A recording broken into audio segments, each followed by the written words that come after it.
Hi, and welcome to another episode of Raw Green, a show produced by Obi, your sustainability consultancy specializing in life cycle assessment, research, and green tech.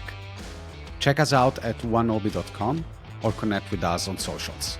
Links are ready for you in the description. Ciao! Welcome back to Raw Green. I am Francesco De Lieto.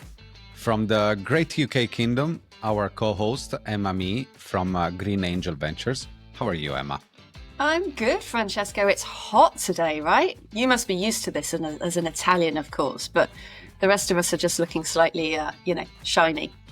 This is like almost winter in Hong Kong, so it is... Well, it's going to get hotter. We're hitting 32 degrees this weekend, so, everyone sits around talking about climate change for a while, which is usually quite spring good. in Hong Kong. So, yeah. That's I've seen people sweating and suffering it very, very much in UK.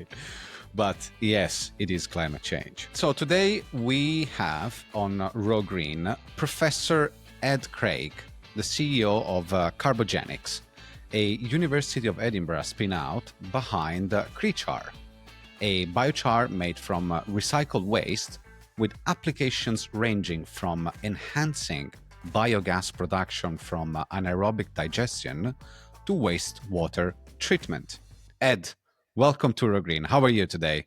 Good morning. Good morning from sunny Scotland. Yeah, we might hit the heady heights of 25 degrees this morning. So, wow. And Careful, Ed. The streets will be full of crazy people. If only you could see down. I've got the shorts on already. Those white blue babies are out there to get that sunshine later on today. Got the shirt ready for it. You got that shirt is incredible. It can win the Nobel Prize, that shirt. It is absolutely incredible. Francesco's going to make a bid for it later on, I think. There's been jealousy. Comments about your shirt. Ed, it's wonderful to see you again. Now, Green Angel Ventures invested in Carbogenics about 3 years ago or so, if I believe that's correct, which meant you went through the process with many of our members, all experts in different fields, really testing and putting you under the microscope in terms of what Carbogenics is trying to do.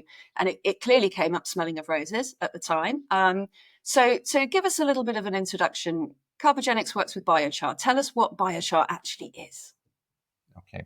So biochar is, I suppose the easiest way for the layperson to think about biochar is it's like charcoal. Okay. It's a very light, porous, structured material. I mean, the easiest way sometimes to describe it is that if you had a teaspoon of biochar, a level teaspoon, and if you tried to analyze all the surface area and opened up all the surface area, it would cover a space around about 10 meters squared. So there's lots of holes, there's lots of layers, and with all that space inside, it's a perfect companion for microbiology. So in effect, think about it as a light material made from organic material. And to create biochar, you take pretty much any organic material with a high carbon content and you pyrolyze it. You heat it and you contain the oxygen inside the heating process so that it almost decomposes into this light, airy, charcoal-like substance, which has so many fantastic applications. That's interesting. So we obviously know that it's sort of dug into the soils, don't we? We hear this regularly as a soil improvement.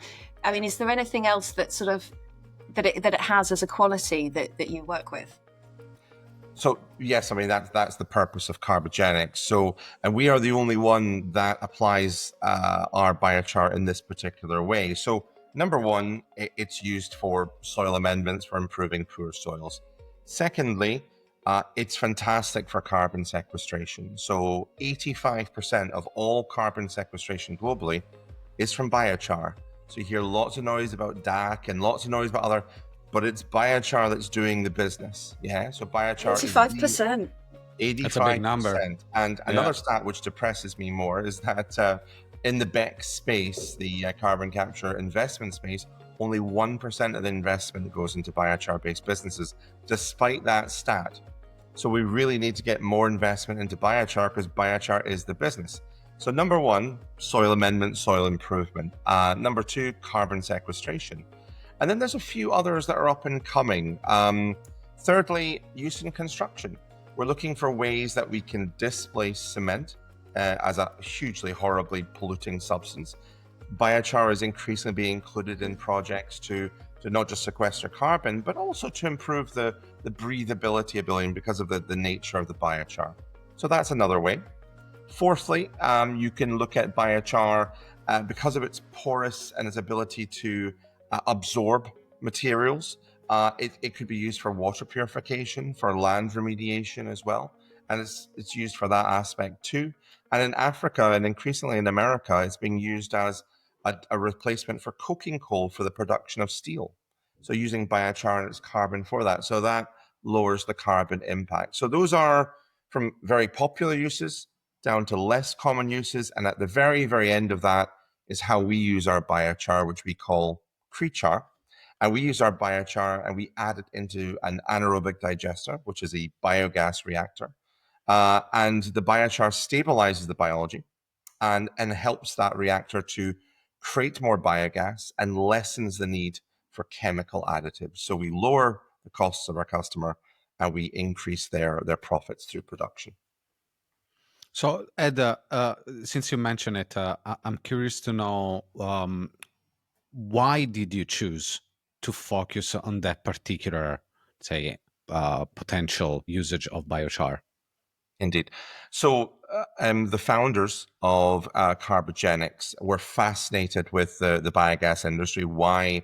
The fact when you have a global waste crisis going on and circularity was increasingly being pushed, why biogas is only still represents less than 1% of the gas use in the UK.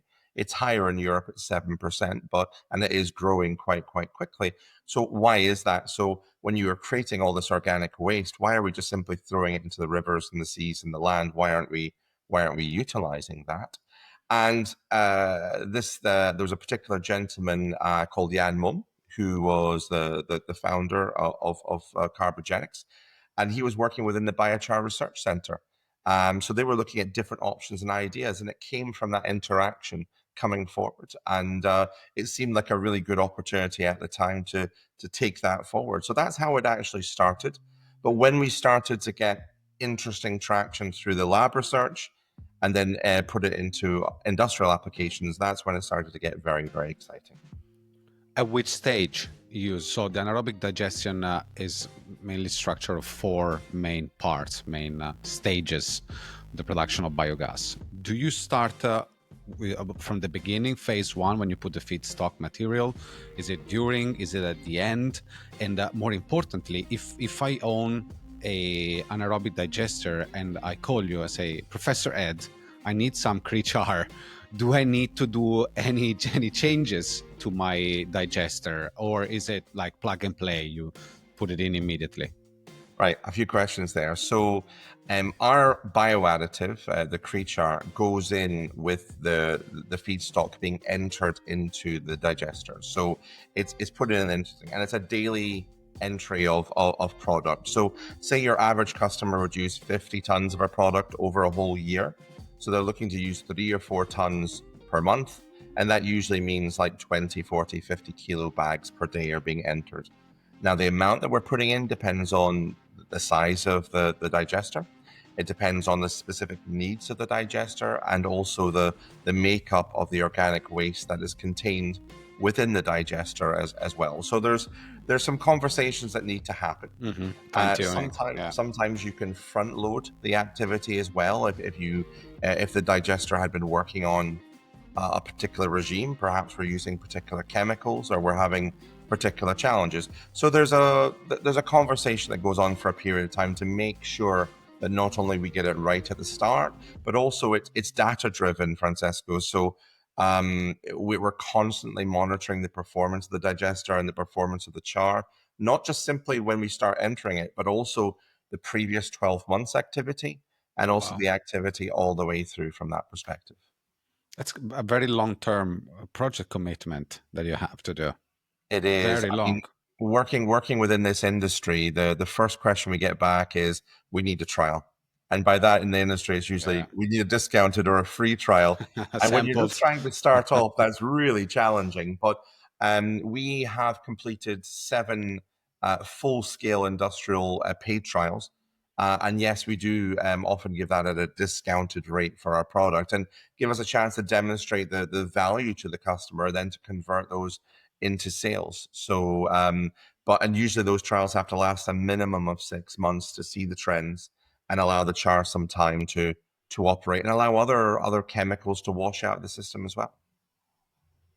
And what sort of trends have you seen, Ed? What's the result here at the end, the output? The easy answer is say it varies from customer to customer. Secondly, is it works. That's nice to say. So the key trends are we're talking about an enhancement of the concentration of methane and the volume of biogas being produced by the digester for the same level of input coming in. So for the same level of feedstock, you're getting a higher portion of biogas, both volume and concentration.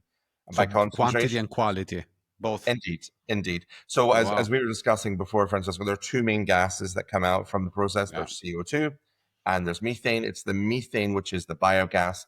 And we're getting on average, a 3 to 4% uplift in that methane, which is tremendous because the customer doesn't have to has to clean Yeah. less CO2 out, but also gets more product to sell.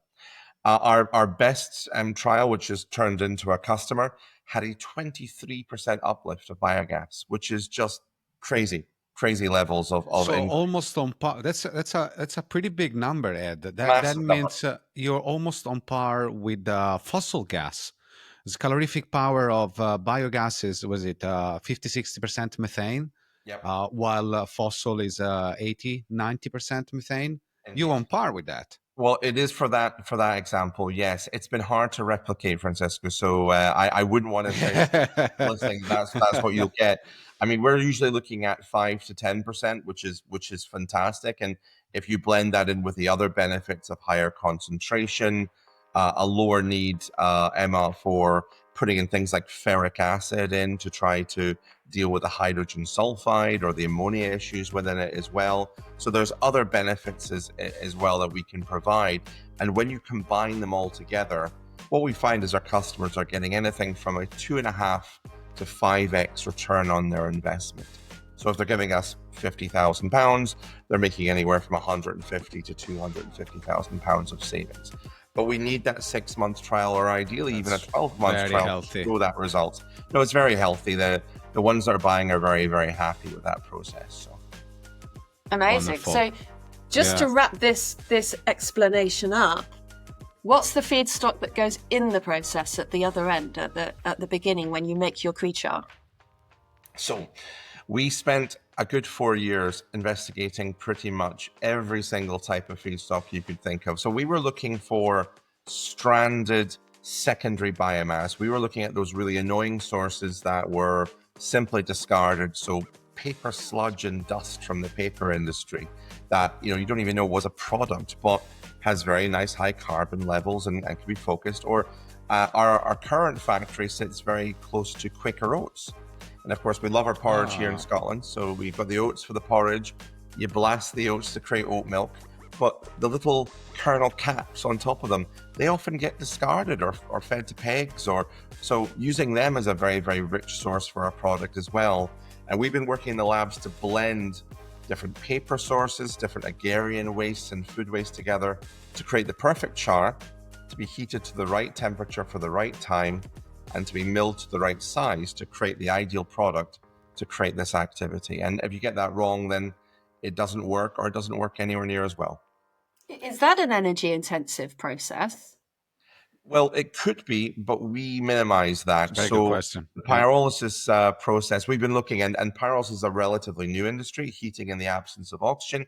And there's a growing number of providers, but we've selected companies where when you get the pyrolysis unit up to the agreed temperature you're wanting to, we recirculate the syngas created to retain the temperature within the chamber. So we don't have to add additional biomass into the chamber to keep that temperature. So there is an initial input to get it to temperature, but after that, it's literally a continuous process going through.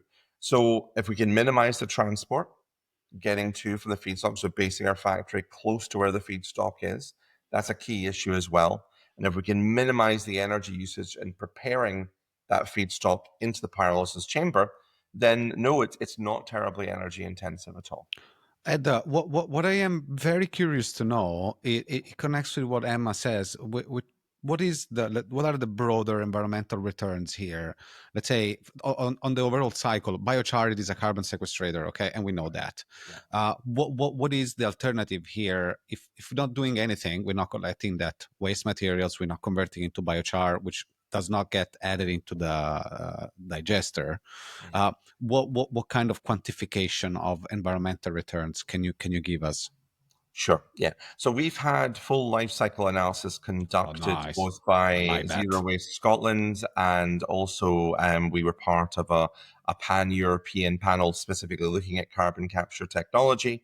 Hmm. And we've also joined Puro Earth, which is Hmm. the carbon sequestration organization, looking at our life cycle analysis. So we can proudly say that our process is carbon positive overall, which Hmm. is really, really positive. But to answer your question more directly, and just for the listenership, think about it that when organic byproducts, waste, whatever we like to call them, is put out to pasture, put in landfill, land spread, the carbon cycle kicks in, and that matter transforms into CO2, CO, methane, and goes up. We are disruptors of that cycle. So we are collecting that material and preventing that from happening, and then putting it into an anaerobic process. So Hmm. we're collecting all those gases. We are not allowing that CO, CO2, methane to go up. And by doing that, we are creating and locking in that carbon into a product, which is then not just simply being sequestered to the soil, which is fantastic, but also then creating a product, biogas, which is displacing fossil fuel gas, which we know is horrendous from a CO2 perspective to both mine, gather, transport, and prepare for use, versus using biogas, which can just simply be piped into the existing network. So there are just wins all the way along the cycle from that perspective. You know what? I'd be very interested to know the carbon intensity in grid. So I did came across a technology similar to the one used by Carbogenics, which is torrefaction. Uh-huh. And There was coming again from agri waste material. And at the end, the overall cycle, including the torrefaction process, transportation, and combustion of the biocoal, this was to make biocoal, was around 200 grams. Rough, depends, many variables, but around 200 grams of CO2 equivalent emissions per kilowatt hour grid. Okay, I'd be curious to know what would be with biogas, but also with your enhanced output, because in theory Mhm. here you should have a higher volume, so it should decrease a little bit based on fixed carbon cost of the production itself of biogas. So curious to know if you know something about it. I do. I don't have the figures in front of me. Sorry, that Okay, wasn't. that's I fine. could have easily brought that through for today, but I know that it's. I know I went Pure. nerd. I went full nerd. I'm sorry about that. I know that Pure Earth are very excited. I know that our national agencies are very Yeah. excited, and I think the important thing to note is it often, Francesco, is not the main selling point to our customers. They like it, but it's the economic returns that they go for. But as a company, You as a need to have company, those. obviously being supported by Green Angel Ventures, who has this focus, it's a very, very powerful element of what we're doing, which is why what we're doing in the United States is even more exciting going across, because we, like many companies, found the environment for getting even more funding generously provided by Green Angels, but we need more to grow. And we went to the United States for extra funding, but when we went there, the opportunity for impact was just despite the current political regime, was just ginormous, and we decided to set up a company this year. Well So done. I want to ask you about that, Ed, because we see a lot of deal flow, right? 1,000 applications a year or whatever from startups coming through. Although I have to say, Francesca, your reference there to biocoal just made me pull a right face. I couldn't even listen to that question you just asked. I didn't Biocoal? draw that up. Right. we'll move on from that. But anyway, we do see biochar a lot. We see it. We see production techniques. We also see use cases for it in products. There's even something that's come through fairly recently for using biochar in a packaging solution, like a polystyrene substitute. So we see it a lot, but it just doesn't feel, given all the numbers that you stated at the beginning of this chat, that it's really taking off the way it should. What do you see as the sort of the hurdles or the headwinds that biochar is facing? And is that just that we see that in the UK, if you're saying that, the market's ripe in America? Okay. I mean, there's a lot of answers to that one. I'm surprised at the lack of vision from the entrepreneurial community regarding the opportunity towards biochar. You can look at both supply and demand side, but as someone who's attended regular biochar conferences, which 5 years ago really didn't exist and now is growing into a real exciting market, they see it still, despite the solution they're providing, as a real linear process that we're stopping organic waste from transforming into CO2. That's great. We're creating biochar, and in the process of creating biochar, there's a lot of heat generated, which in Europe is fantastic because we have district heating networks, and that heat can then be recirculated and used to displace fossil fuel heat. In Britain, that's more complicated, but we can use it to dry things like feedstocks to bring them in. So that's another benefit of biochar. And then they get the carbon credits from sequestering it. And the biochar itself almost seems like an afterthought, how they produce it, what temperatures they cook it at, what they end up using it as. And I know there's large organizations in Europe who are creating biochar, and it's just sitting in massive stockpiles. It's not being sold. It's just being held because they're making enough money off their heat resales and off their carbon credits. So I think there's a need, and the Biochar Research Institute that we're part of at the University of Edinburgh, giving them a plug, that's what they're looking at. They're looking at productization. They're looking at ways we can upcycle and use this product for more uses. So that's number one. On the other side, there's the supply. And what we found was that in the 1970s and 80s, biochar was socialized. It's been around for a long time. It was socialized almost as a wonder drug. You have a teaspoon of biochar a day, it'll sort out your internal... Wasn't it? Yes, I remember that. And people just stopped believing. They just said, no, we're not interested in biochar. No, prove it. And so there was a general negativity, and there has been, about biochar going forward, and that's been a real challenge. And the research was there, but there's been an intensity of the research over the last 25 years that shows without any doubt on remediation of soils as a soil amendment. Biochar is a very, very valuable addition.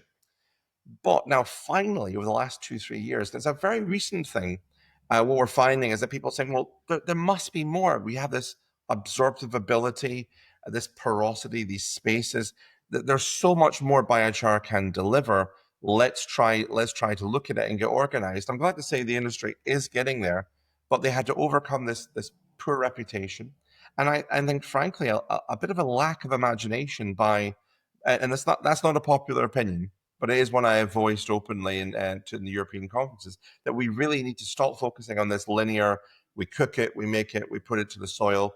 Let's see what else we can get from it, which is why we're interested in creating biochar, not just to create biogas through anaerobic digestion, but also to combine biochar with cement to cap orphan wells, which are just open gas wells producing gas, or to use it as a potential to treat brackish water, which is the water you use in the fracking process, which once you've extracted from the fracking process, you have this polluted water, which just sits in large ponds being treated. And biochar could play a really, really big role in supporting that process. So there is so much more we can do if we can get the message right and get out there. So that was a really long answer, Emma, but it's one I'm quite frustrated with. And Carbogenics is like the nib of the pencil trying to lead that process. carbon pencil. But what Made of biochar. Made of biochar. what of course what Ed, just the oils, the abandoned unused oil and gas wells, that is a huge market. We Massive. had here on the podcast Dr. Jinji Lee from the University of Manchester. Right. She did a very thorough research on repurposing those oil and gas wells. 27 million of those mapped. Then there are also the one unmapped. So that is a huge market potential Yeah.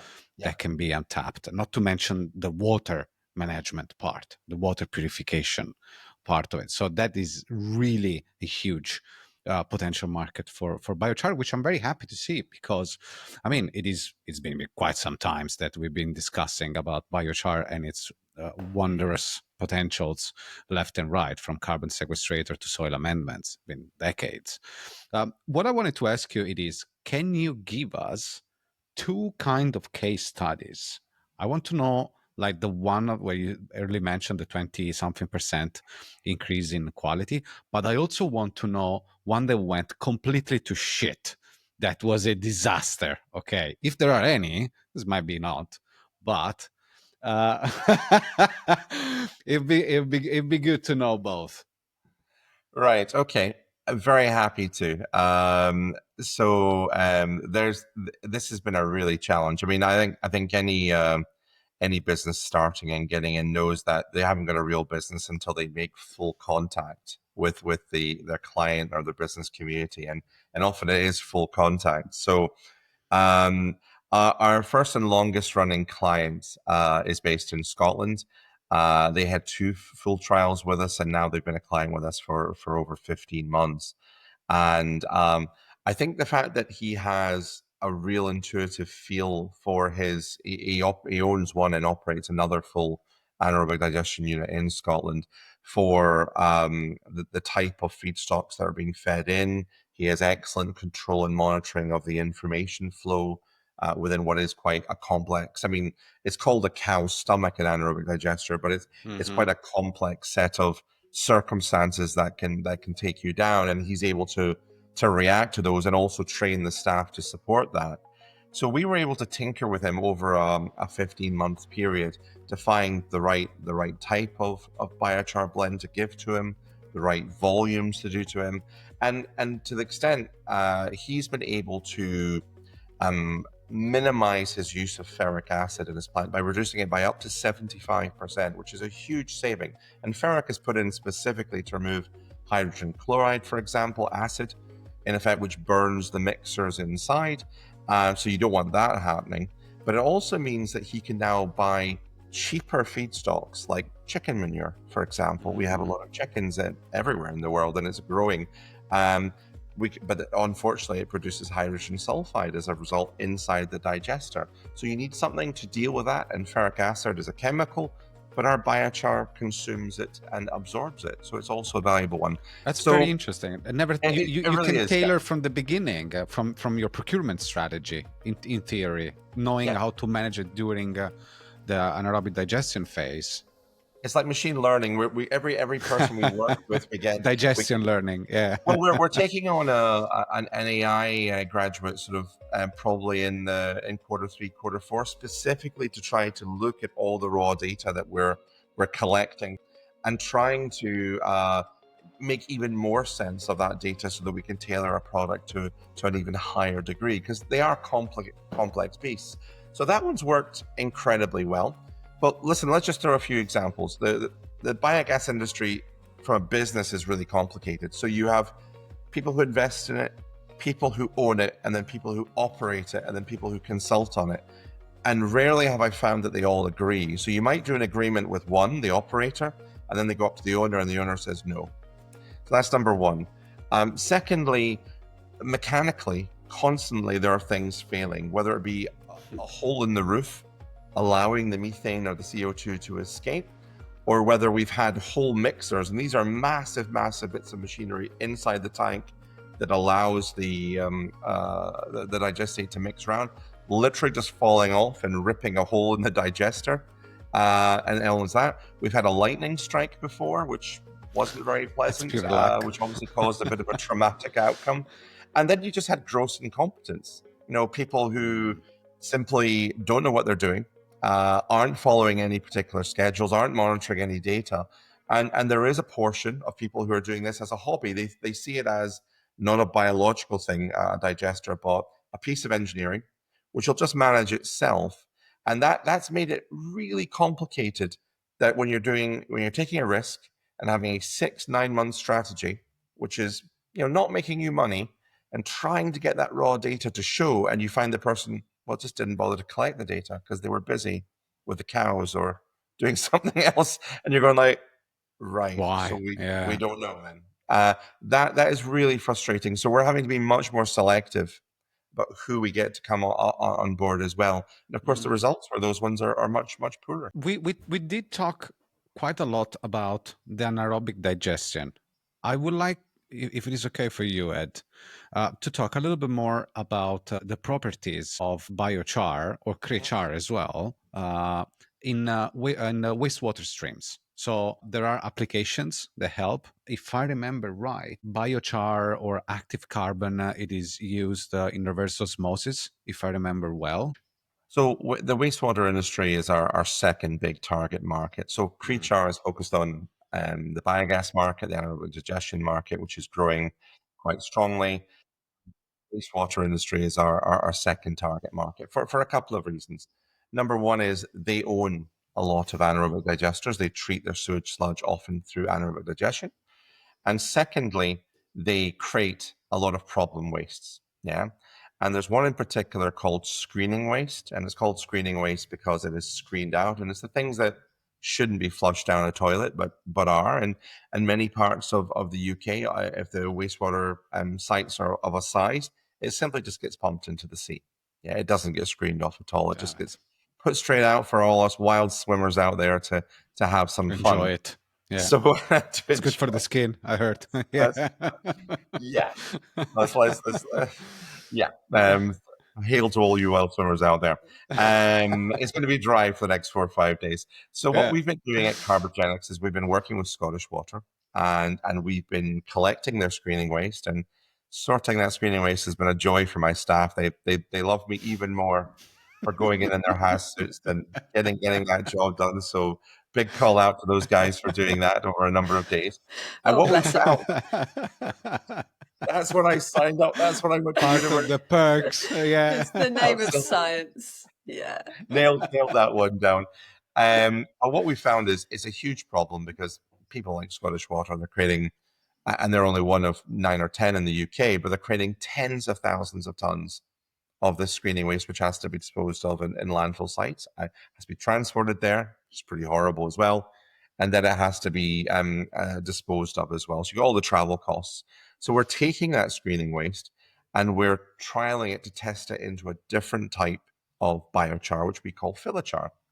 And the test so far is the philochar is quite successful, and it has a number of applications, potentially back into an anaerobic digester, but also to sit on top of ponds and pools for sewage treatment processes as well.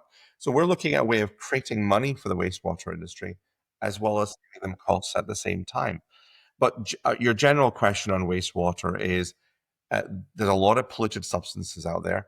Char is incredibly absorptive. It's really amazing, and there are different currently research reports looking at how you can activate biochar by, for example, passing hot steam across the side to make it even more absorptive in its abilities, and then utilizing that char to take particularly problematic chemicals out of water. And that's something we want to progress the next 2-3 years. But does that mean that the char itself has absorbed those chemicals, and I'm also imagining the pharmaceuticals, the hormones, all the other nasties out of the water? But then can you Drugs. not... Lots of drugs. Lots of Lots of drugs. drugs. I was Lots thinking of drugs drugs. when you were saying chemicals, Yeah. yeah. But if it's then in the char, you can't exactly turn that over to the fields, can you? No. There would have to be a different process for that, either to clean and purify the char and separate it off so it can be disposed of, or secondly, it would unfortunately have to be disposed of as well. So You these could are the incinerate it. You complications. could use it as a fuel, perhaps. Would that work? Oh, exactly. Or store it in cement and concrete for building Right. materials, etc. Again, To depending tap on the those wells. regulations A and where beautiful you are as circular well. project that would be. What a Yeah, beautiful, no, absolutely. romantic almost. Yeah. My little cottage in the countryside filled with lifelong chemicals in the cement. I feel so much like Hand that. selected out of the local sewage plant. But having this conversation, Emma, just simply saying, look, this is what I'm disposing of. This is how much waste I create.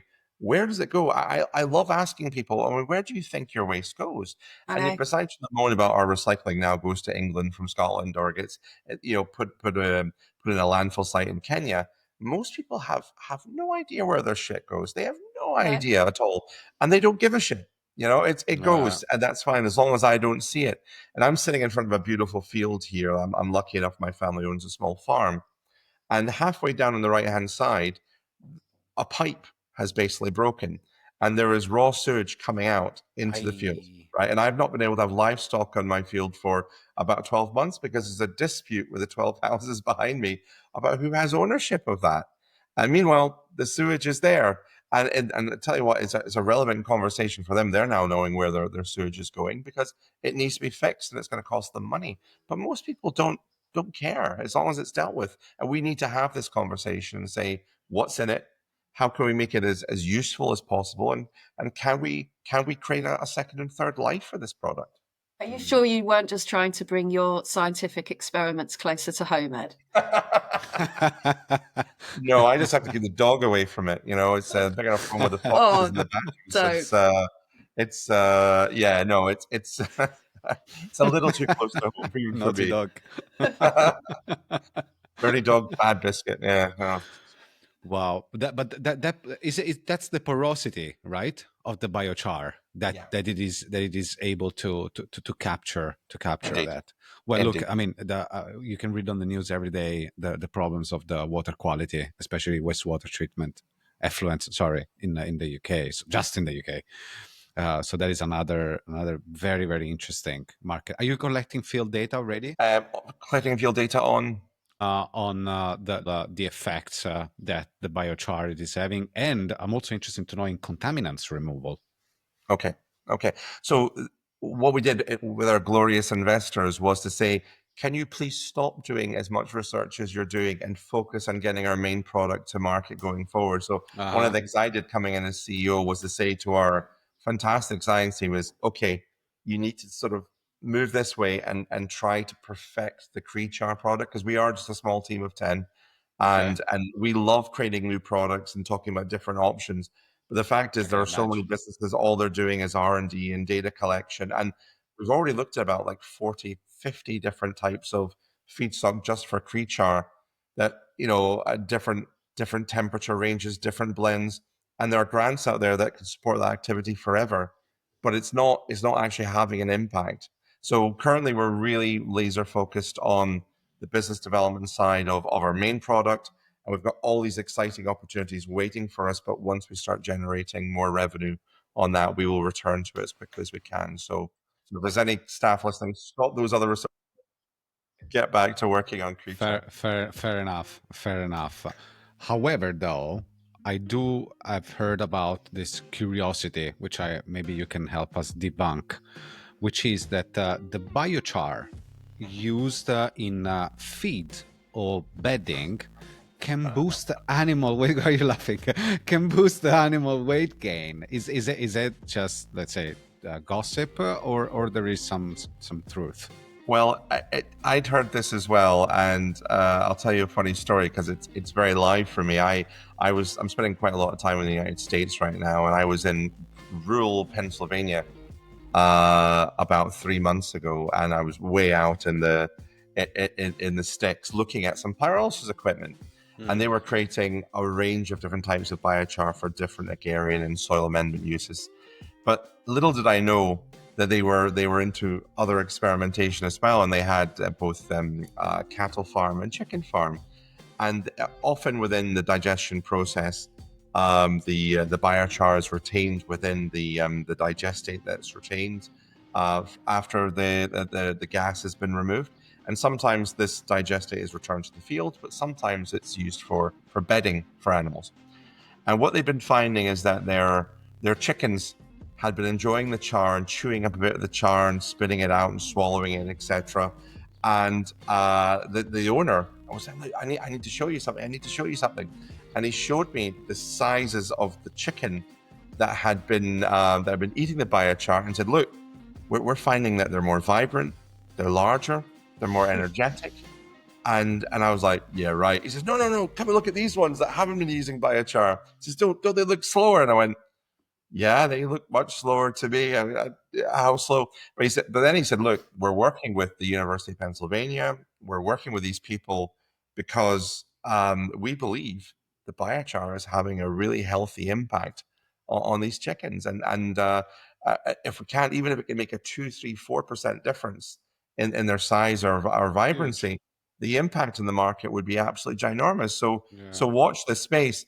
I mean, when I was speaking to him more, he started to clam up as they talk about sort of NDAs and things like that. But I mean, I think it's been well recognized over a period of time by people in the industry that biochar, with its absorptive ability, does have an impact. In fact, our former founder used to have a bit of biochar every day. He used to sort of eat a bit or occasionally eat a bit and say, oh, it's good for your system. Is it good?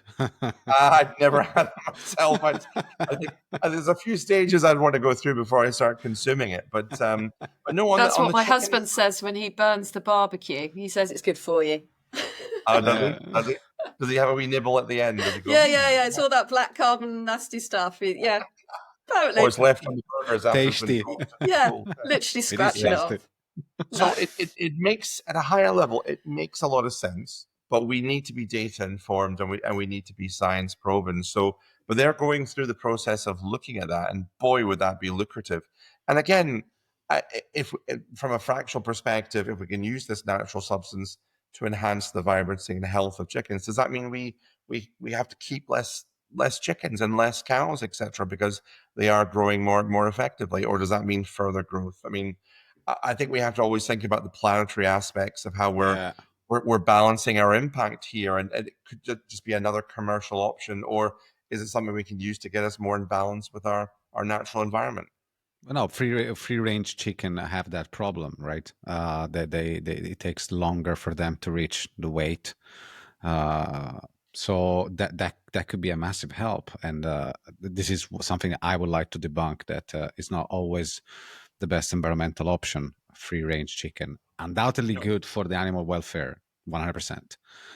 But in terms of full environmental footprints on the entire life cycle, no, it's not. No, because of course with the intense rearing, you've got many things you can introduce that can mitigate your carbon impact. But for animal welfare, absolutely horrendous. And I'm sitting here in my field. It was an organic free range chicken farm. My father-in-law's job every morning was to get up before school and find where the chickens had hidden themselves and try to find the eggs and collect. And he eats chicken to this day. Just a chicken. Because he had a 6-year-old wandering around trying to find the eggs from these chickens all around.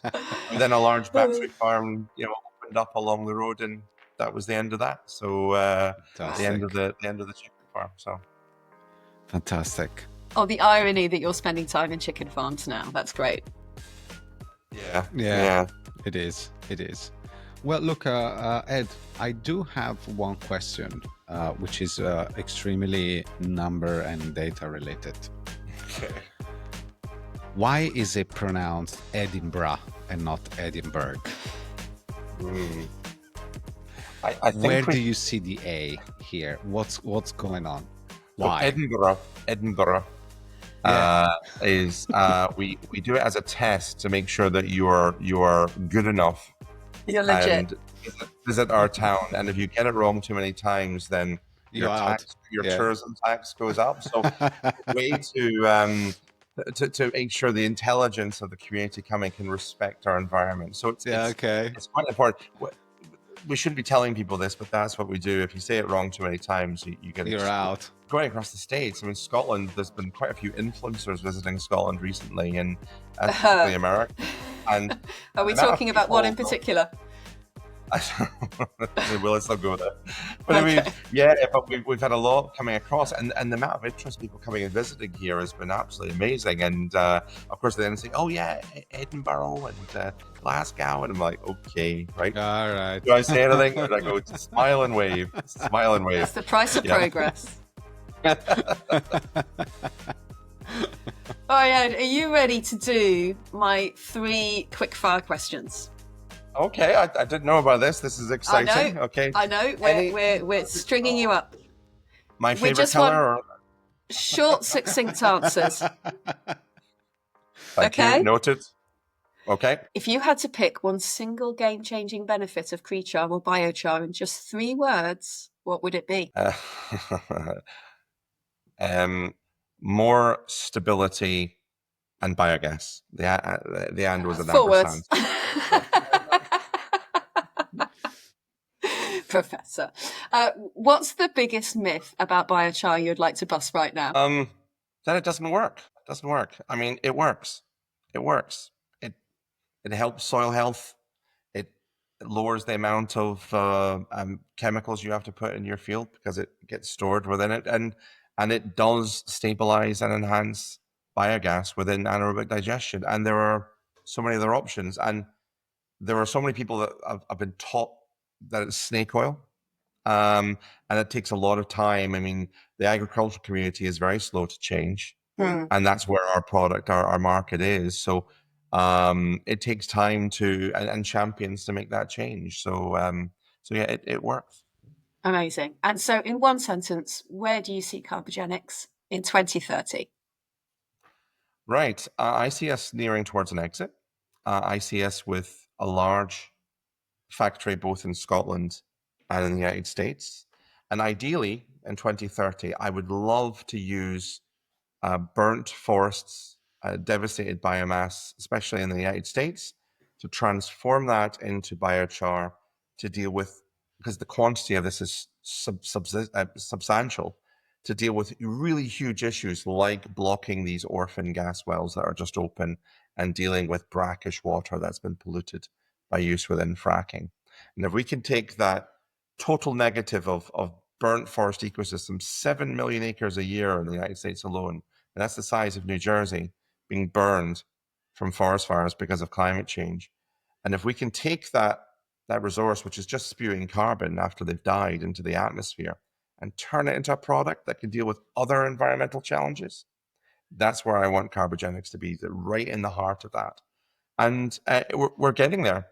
Different states, especially blue states, are really interested in these solutions. And yeah, happy to speak to more another time. But that's where we want to be.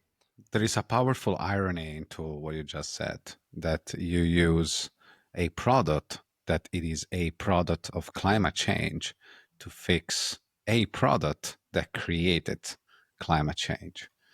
If you think about that, there is kind of a big irony. Not lost on me. It's easy said when you're working with New Mexico or the Arizona State or their water boards, which I am. But when you're dealing with the Permian, and I had a long conversation with the Permian Basin Board, Permian Basin being the largest gas and oil fields in the world still, and they're trying to decarbonize, while still creating oil and gas, of course, but trying to decarbonize.